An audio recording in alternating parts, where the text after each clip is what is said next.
سامعین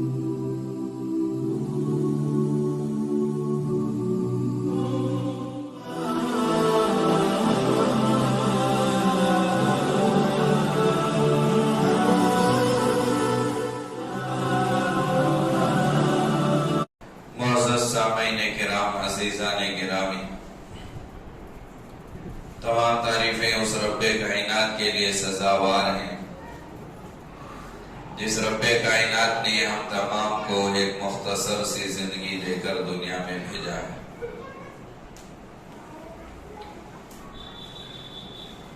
عام طور پر رمضان المبارک کے مہینے میں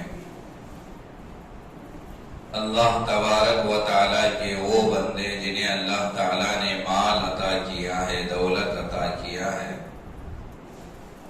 اکثر و بیشتر زکوٰۃ رمضان کے مہینے میں نکالتے ہیں، ادا کرتے ہیں۔ اللہ تبارک و تعالیٰ اپنے بندوں کا مختلف طریقوں سے امتحان لیتا ہے۔ اللہ کسی کو غریب بنا کر غریبی میں امتحان لیتا ہے تو اللہ تعالیٰ کسی کو مال دے کر مالداری میں امتحان لیتا ہے۔ غریب کا غریبی میں امتحان یہ ہے کہ وہ صبر کرے گا، نہیں کرے گا، یا شکایتیں کرتا پھرے گا، ناشکری کرتا پھرے گا، اس کا امتحان ہے۔ اور مالداری کے اندر مال کا حق ادا کرے گا، نہیں کرے گا، مال کے ملنے پر ناجائز کاموں میں خرچ کرنے سے بچے گا، نہیں بچے گا، اللہ مختلف طریقوں سے اللہ مالدار کا امتحان لیتے ہیں۔ تو سب سے پہلی چیز، اللہ جنہیں مال دیا، مال عطا کیا، جو مالدار ہیں انہیں یہ بات سمجھ لینا چاہیے، انہیں اس بات کو تسلیم کرنا پڑے گا کہ مال جو کچھ ان کے پاس ہے، جتنے مال کے وہ مالدار ہیں، مالک ہیں، حقیقت میں وہ مال ان کا نہیں ہے، وہ مال اللہ کا ہے۔ مالدار کا مال نہیں ہے، مالدار کا مال وہ اللہ کا ہے۔ سب سے پہلی چیز یہ ہے، کیونکہ وہ مالدار جب بعد میں چل کر دنیا میں مالدار بنا، لیکن جب وہ دنیا میں آیا تھا، اللہ جب اسے دنیا میں بھیجے تھے، جب وہ ماں کے پیٹ سے باہر آیا تھا، وہ سوچے، غور کرے کہ جب میں دنیا میں آیا تھا تو میرے پاس کچھ مال و متاع نہیں تھا، کچھ بھی نہیں تھا۔ گاڑی، بنگلہ، کار، ٹو ویلر، پیسہ، سونا، چاندی، زیورات، یہ تو دور کی بات ہے، کپڑے تک نہیں تھے جسم پر۔ بغیر کپڑے کے دنیا میں آیا، کپڑوں میں چڈی بھی نہیں تھی، ننگا آیا دنیا میں۔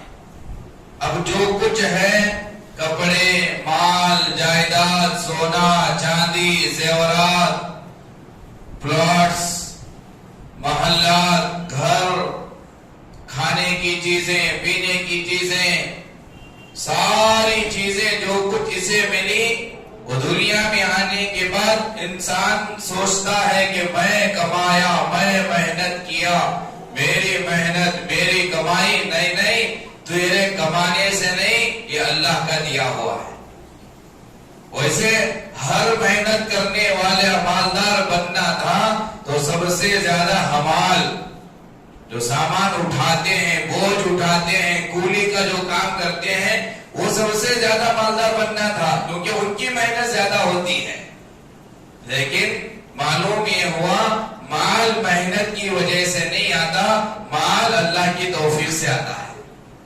اللہ دیتے ہیں، اللہ کے خزانے سے ملتا ہے۔ تو کوئی مالدار اس گھمنڈ میں نہ رہے، اس تکبر میں نہ رہے، اس خیال و گمان میں نہ رہے کہ یہ مال میرا ہے، تو اس کہے اپنے آپ کو، اپنی ذات کو، اپنے نفس کو، اپنے دل کو کہے یہ مال میرا نہیں ہے، یہ مال اللہ کا دیا ہوا ہے، یہ اللہ کے خزانے سے مجھے ملا ہے، یہ جو کچھ میرے پاس آج موجود ہے یہ سب اللہ کا ہے، میرا کچھ نہیں ہے۔ میں کون ہوں؟ میں ایک ننگے بن کر میں دنیا میں آیا تھا، کچھ نہیں ہے میرے پاس، کچھ نہیں تھا میرے پاس، اب جو کچھ ہے وہ اللہ کا ہے۔ اگر یہ ہمارا ہوتا تو پھر اب جب دنیا سے ہمیں جانے کا وقت آتا تو پھر ہماری قبروں میں ہمارا مال ہمارے ساتھ آنا تھا۔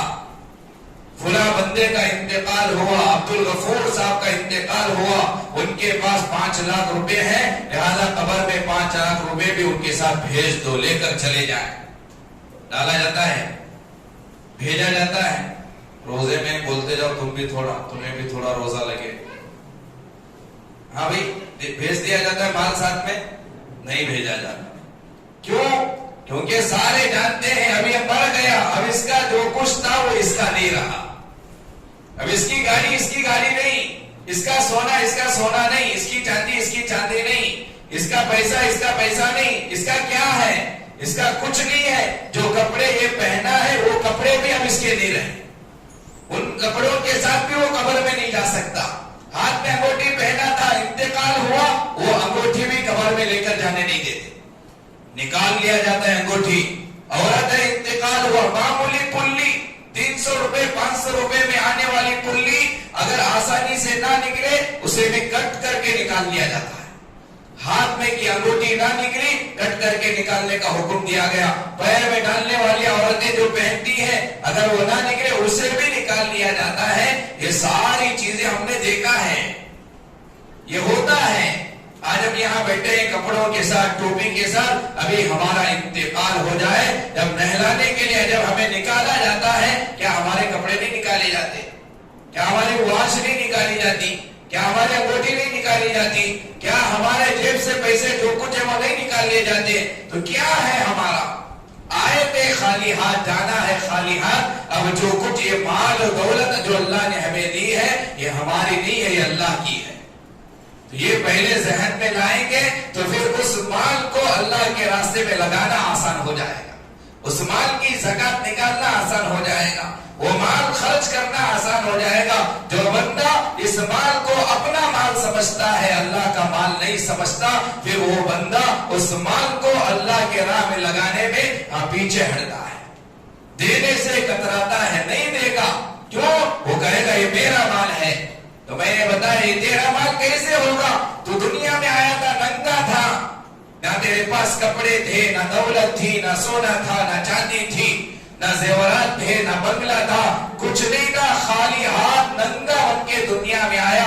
جب دنیا سے جائے گا بغیر سلا ہوا کپڑا، کفن کے کپڑے میں دنیا سے جائے گا۔ جب آیا کچھ نہیں، جب جائے گا کچھ نہیں، تو جتنی زندگی تیری دنیا میں ہے، یہاں جو کچھ تجھے ملا، جو کچھ تیرے پاس ہے، وہ بنگلہ ہو، وہ گھر ہو، وہ سونا ہو، وہ چاندی ہو، وہ پیسہ ہو، وہ دولت ہو، وہ گاڑی ہو، وہ عیش و عشرت کی چیزیں ہو، یہ سب کچھ اللہ نے تجھے امانت دی ہے، استعمال کے لیے دی ہے، یہ تیرا نہیں ہے، یہ اللہ کا ہے۔ جب یہ اللہ کا ہے تو پھر اللہ کے راستے میں خرچ کرنے میں پیچھے نہیں ہٹنا چاہیے۔ شکر کریں اللہ کا۔ زکات کتنی مانگتا ہے اللہ تعالیٰ؟ کتنی؟ 40واں حصہ۔ اگر اللہ چاہتا تو کہہ سکتا تھا 25% تو رکھ لے، 75 مجھے دے، دینا لازمی ہوتا تھا کہ 100 روپے اگر تیرے جیب میں ہے، 25 روپے تو رکھ لے، 75 مجھے دے، کیونکہ 100 پورے اللہ کے تھے۔ 25 لے کر رکھ کر 75 لے سکتا تھا، لیکن اللہ نے نہیں کہا۔ اور یہ بھی کہہ سکتا تھا اللہ 50-50، 50 تیرے 50 میرے، 100 روپے میں 50 تو لے، 50 اللہ کے راستے میں دے، غریبوں میں دے، اللہ کہہ سکتا تھا، لیکن اللہ کا ہم شکریہ ادا کریں۔ اللہ نے نہیں کہا، 50-50 نہیں کہا، 25-75 نہیں کہا، 30-40 نہیں، 30-70 نہیں کہا۔ کتنا مانگا؟ پچھلی امتوں کے مقابلے میں بہت کم مانگا اللہ تعالیٰ نے۔ پچھلی امتوں پر بھی زکات فرض تھی، انہیں بھی زکات دینا تھا، انہیں بھی مال دینا تھا اللہ کے راستے میں۔ انہیں کتنا دینا تھا؟ آپ اٹھاؤ کتابیں اٹھا کر دیکھو، تفسیر میں لکھا ہے 10% نکالنا تھا۔ 10%، 1000 روپے میں 100 روپے، 100 روپے میں 10 روپے، 10 روپے میں 1 روپیہ، یہ پچھلی امتوں پر فرض تھا۔ اللہ ہمیں بھی کہہ سکتا تھا جب وہ 10% دیے ہیں تو تم بھی 10% دو، تمہارے پورے مال میں سے 10% دو، لیکن اللہ نے کہا کہ یہ امت محمدیہ ہے، یہ میرے محبوب تاجدار مدینہ شافی محشر ساقی کوثر جناب محمد رسول اللہ صلی اللہ علیہ وسلم کی امت ہے، نبی محبوب ہے، نبی کی امت بھی اللہ کو محبوب ہے۔ اللہ نے پچھلی امتوں کے مقابلے میں ہمارے مالداروں پر، مسلمان مالداروں پر بہت رحم کھایا۔ اللہ نے کہا او مالداروں، تمہیں 10% نہیں دینا، 50% نہیں دینا، کتنا دینا ہے؟ 2.5%، 40واں حصہ۔ کتنا آسان ہے، کتنا دین آسان ہے۔ آج اللہ معاف کرے ہمارے مالداروں کو اتنا دینا بھی مشکل ہو گیا، 2.5% نکالنا مشکل ہو گیا۔ کیا مطلب ہے 2.5% کا؟ 40 روپے ہے، اللہ 1 روپے مانگ رہا، 39 رکھ لو، 1 لاؤ۔ 100 روپے ہے تمہارے پاس، اللہ کہہ رہا 100 روپے کے اندر کتنا دینا ہے؟ 2.5 روپے۔ کیا ویلیو ہے 2.5 روپے کی؟ 100 میں 2.5 روپے اللہ مانگ رہا۔ لیکن آج ہمارے مالدار مسلمانوں کو 2.5% سال میں 1 مرتبہ۔ اب یہ بھی سمجھ لو، اللہ چاہتا تو کہہ سکتا تھا ہر مہینے دینا، منتھلی، جیسے تم ماہانہ لائٹ بل بھر رہا، ماہانہ تو گیس سلنڈر خرید رہا، ماہانہ تو پانی کا بل بھر رہا، ماہانہ تیرے یہ سارے خرچے ہیں، تو ماہانہ منتھلی تجھے اللہ کے راستے میں اتنا فکس دینا چاہیے۔ کہہ سکتا تھا نہیں کہہ سکتا تھا اللہ؟ لیکن اللہ نے کہا نہیں نہیں نہیں، مہینہ بھی ہر مہینے نہیں دینا ہے، 2 مہینے میں 1 مرتبہ نہیں، کب؟ سال میں 1 مرتبہ دینا۔ اچھا، یہ سال میں 1 مرتبہ جو زکات ہے، میں کہہ رہا ہوں کہ اللہ کا کتنا بڑا احسان ہے کہ اللہ نے صرف 2.5% مانگا، 2.5% مانگا، اور وہ بھی سال میں 1 مرتبہ مانگا، ہر مہینے نہیں مانگا، 6 مہینے میں 1 مرتبہ نہیں مانگا، سال میں 1 مرتبہ مانگا، 2.5% مانگا۔ اور اس سے بھی بڑا احسان کیا ہے کہ اللہ نے کہا کہ ہر چیز میں 2.5% نہیں دینا، 2.5% ہر چیز میں دینا نہیں ہے، صرف 4 چیزوں میں دینا ہے۔ یہ بھی احسان۔ اللہ چاہتا تو کہہ سکتا تھا کتنے جوڑ کپڑے ہیں تیرے پاس؟ 40 جوڑ، ہاں 1 جوڑ دے اللہ کے راستے۔ کہا نہیں، پہننے کے کپڑے 40 جوڑ ہیں، 40 پورے تیرے دینے کی ضرورت نہیں ہے۔ گھر میں کیا ہے سامان؟ اللہ 40 برتن ہیں، 40 لوٹے ہیں، 40 گلاسا ہیں، اس میں بھی زکات۔ اللہ نے کہا جا بندے، اس میں بھی زکات نہیں ہے، یہ سارے برتن تیرے، یہ سارے گھر کے جو بھی سامان ہے یہ تیرے، اس میں بھی زکات نہیں۔ اللہ کہہ سکتا تھا ہر چیز میں زکات دے، کپڑوں میں زکات دے، گھر کے برتنوں میں زکات دے۔ ایک بندہ ایک فیکٹری کھولا، مشین لایا 2 کروڑ کی، اب اس مشین کے ذریعے سے وہ کمانا چاہتا ہے۔ اب اللہ چاہتا تو کہہ سکتا تھا 2 کروڑ کی مشین خریدا ہے، اس مشین کی زکات نکال، لیکن اللہ نے کہا بندے اس مشین پر بھی زکات نہیں ہے۔ کتنا بڑا احسان، صرف 4 چیزوں میں نکال، بقیہ کسی چیز میں زکات نہیں ہے، وہ سب تیرا ہے، اس کے بارے میں کوئی پوچھ تاچھ نہیں ہوگی۔ یہ اللہ نے کہا، یہ شریعت نے کہا، یہ احسان ہے ہمارے اوپر۔ اور ایک سب سے بڑا احسان پچھلی امتوں کے مقابلے میں ہمیں جاننا چاہیے پچھلی امتوں کی زکات اور ہماری زکات میں فرق کیا ہے۔ ہم نہیں سمجھتے ہماری زکات اور پچھلی امتوں کی زکات میں فرق یہ ہے، پچھلی امت میں جب زکات نکالی جاتی تھی وہ زکات استعمال نہیں کر سکتے تھے، کھا نہیں سکتے تھے، غریب کو دے نہیں سکتے تھے، کسی یتیم کو، کسی بیوہ کو، کسی غریب لڑکی کسی غریب کو نہیں دے سکتے تھے۔ ان کی زکات کا نکالنے کا طریقہ کیا تھا کہ 10% نکالنا، جو میں نے بتایا پچھلی امت ہے 10%، 1000 روپے ہے 100 روپے نکالنا، اور نکال کر کیا کرنا، وہ سارا زکات کا مال ایک پہاڑ پر اونچی جگہ پر جا کر رکھنا۔ اب وہ کیا ہوتا تھا مال؟ اب آسمان سے آگ آتی تھی، وہ مال کو جلا کر بھسم کر دیتی، ختم۔ اب سمجھا جاتا تھا کہ اس کی زکات قبول ہو گئی۔ اب یہاں ایک بات سمجھے، جس کا مال رکھا گیا، آگ نہیں آئی، مال نہیں جلا، تو سمجھا جاتا تھا کہ اللہ نے اس کے مال کو نہیں قبول کیا، اس کے مال میں کالا پن ہے، یہ مال صحیح مال نہیں ہے۔ اب سب لوگوں کو پتا چلتا تھا کہ بھئی اس کا مال صحیح نہیں ہے، اس بندے کی زکات قبول نہیں ہوئی. اللہ کا احسان، اللہ کا کرم، اللہ نے ہمارے اس عیب کو چھپایا. اللہ نے ظاہر نہیں کیا کہ کس کی زکات قبول ہوئی، کس کی زکات قبول نہیں ہوئی، کس کا مال قبول ہوا، کس کا مال قبول نہیں ہوا. یہ پچھلی امتوں میں معلوم ہوتا تھا، لیکن ہمارے تعلق سے کوئی معلوم نہیں ہوتا. اور دوسری چیز، پچھلی امتوں میں زکات کا مال کھانا جائز نہیں تھا، وہ آگ جلا کر ختم کرتی تھی. لیکن اس امت پر اللہ کا فضل، اللہ کا احسان، اللہ کے نبی علیہ السلام نے کہا کہ یہاں جو کچھ تم نکالو گے زکات، یہ پہاڑ پر لے کر جا کر رکھنے کی ضرورت نہیں ہے، آگ آ کر جلانے کی ضرورت نہیں ہے. تمہارے ہی مالدار زکات نکالیں گے، تمہارے ہی قریب اس زکات کو کھائیں گے. نکالنے والے کا بھی فائدہ، جو جسے دیا گیا اس کا بھی فائدہ. یہ احسان ہے اس امت پر، میرے اور آپ پر، پچھلی امتوں کے مقابلے میں کہ ان کا مال کھانا حرام تھا، جائز نہیں تھا زکات کا مال، لیکن ہمارا زکات کا مال غریبوں کو دیا جاتا ہے. وہاں زکات قبول نہ ہونے پر لوگوں کو پتا چلتا تھا، لیکن آج ہماری زکات قبول ہوئی نہ ہوئی یہ اللہ جانتا ہے، بس کوئی اور نہیں جانتا. یہ بھی ایک احسان ہے. اتنا کم مانگ رہا ہے اللہ، سال میں ایک مرتبہ. قرآن میں جگہ جگہ اللہ ترغیب دے رہا ہے. جہاں جہاں نماز کا تذکرہ اللہ نے قرآن میں لایا، وہی زکات کا تذکرہ لایا. اقیموا الصلاۃ جہاں اللہ نے کہا، وہی اللہ نے آتوا الزکاۃ کہا.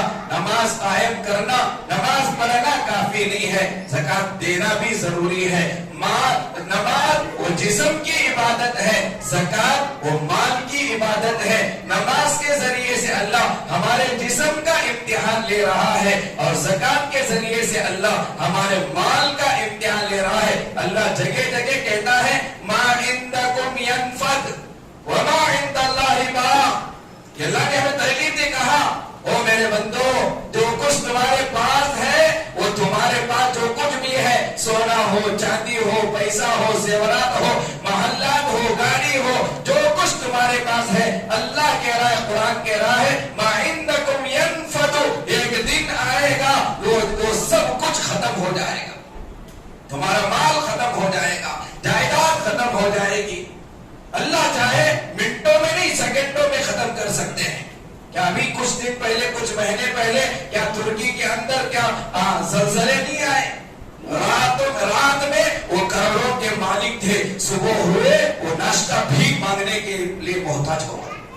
یہ اللہ کا ہے. اللہ کبھی بھی مالدار کو فقیر بنا سکتا ہے، فقیر کو مالدار بنا سکتا ہے. کوئی مالدار گھمنڈی میں آ کر یہ نہ کہے میں ہمیشہ مالدار رہوں گا. اللہ چاہیں گے منٹوں میں اس کے سارے مال کو ختم کر سکتے ہیں. اور ہم نے دیکھا، آپ نے دیکھا، سنا، راتوں میں وہ 4 گھروں کے مالک تھے، 25 ہزار، 50 ہزار، لاکھوں روپے وہ کرایہ لیتے تھے. لیکن جب صبح ہوئی، ایک زلزلہ، ایک اللہ کا جھٹکا آیا، رات کا مالدار صبح میں فقیر ہو گیا، رات کو دینے والا صبح میں لینے والا بن گیا، رات میں اکڑ کر چلنے والا صبح میں آنکھ سے آنسو بہانے والا بن گیا. رات میں وہ اپنی اولاد کے ساتھ عیش و عشرت میں، بیڈ روم میں، اے سی میں سوتا تھا، لیکن صبح ہونے کے بعد فٹ پاتھ پہ سونے پر مجبور ہو گئے. اللہ کبھی بھی حالات بدل سکتے ہیں. مالدار کبھی گھمنڈی میں نہ آئے. اللہ قرآن میں کہتا ہے ما عندکم ينفد، جو کچھ تمہارے پاس ہے وہ ختم ہو کر رہے گا. وما عند اللہ باق، اور جو کچھ تم نے اللہ کے راستے میں خرچ کیا، اللہ کے لیے تم نے لٹایا، لگایا، مدارس پر، مساجد پر، دینی درسگاہوں پر، دینی خانقاہوں پر، علماء پر، حفاظ پر، غریبوں پر، یتیموں پر، بیواؤں پر، مسکینوں پر، اور جو کچھ جیل میں قید و بند ہیں ان پر اگر جو کچھ تم نے لگایا وہ ان پر نہیں لگا، وہ اللہ کے بینک میں جمع ہوا، اللہ کے خزانے میں جمع ہوا. اللہ اس کی حفاظت کرتا ہے، اللہ اسے بناتا ہے. اللہ کے نبی نے کہا ایک کھجور دو اللہ کے راستے میں، ایک کھجور تم دیتے ہو صحیح نیت کے ساتھ، اللہ کے نزدیک اس ایک کھجور کی قیمت ہمیں معلوم نہیں کتنی بڑی ہے. نبی نے کہا اللہ اس ایک کھجور کو پالتا ہے، بڑھاتا ہے، بڑھاتا رہتا ہے. قیامت کے دن بندہ جب اللہ کے سامنے آئے گا، اللہ تعالیٰ بندے سے کہیں گے بندے یہ جو پہاڑ ہے اس پہاڑ کے برابر تجھے ثواب دیتا ہوں. بندہ اللہ سے کہے گا اے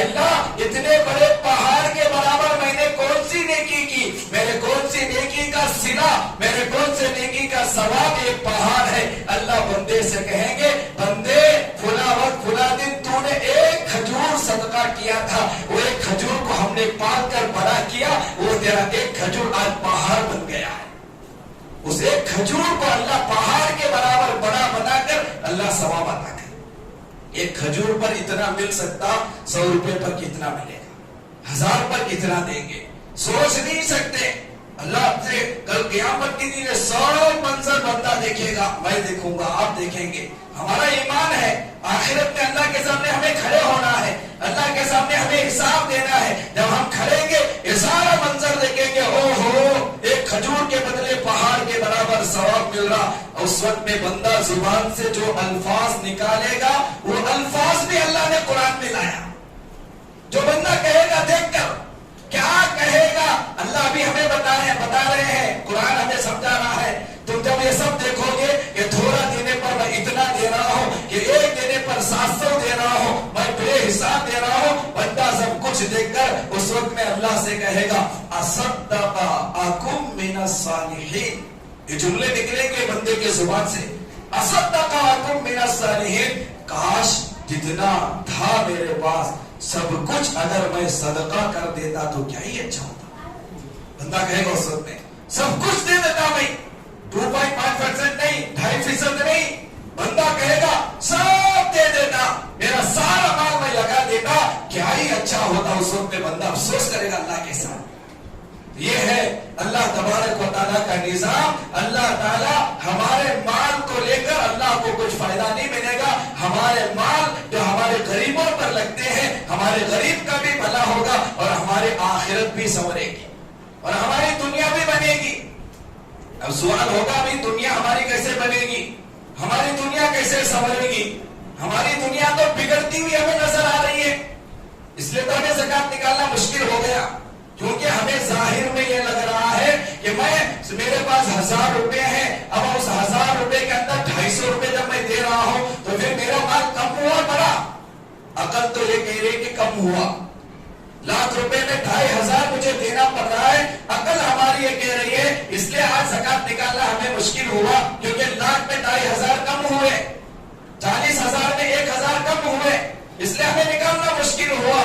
لیکن آپ عقل سے نہ شریعت کی نظر سے دیکھو, ظاہر میں ہمیں نظر آ رہا ہے ہمارا مال کم ہوا, لیکن حقیقت میں اگر دیکھا جائے تو اللہ تعالیٰ نے اس مال کے لگانے پر ہماری دنیا بنا رہے ہیں, سنوار رہے ہیں. وہ کیسے؟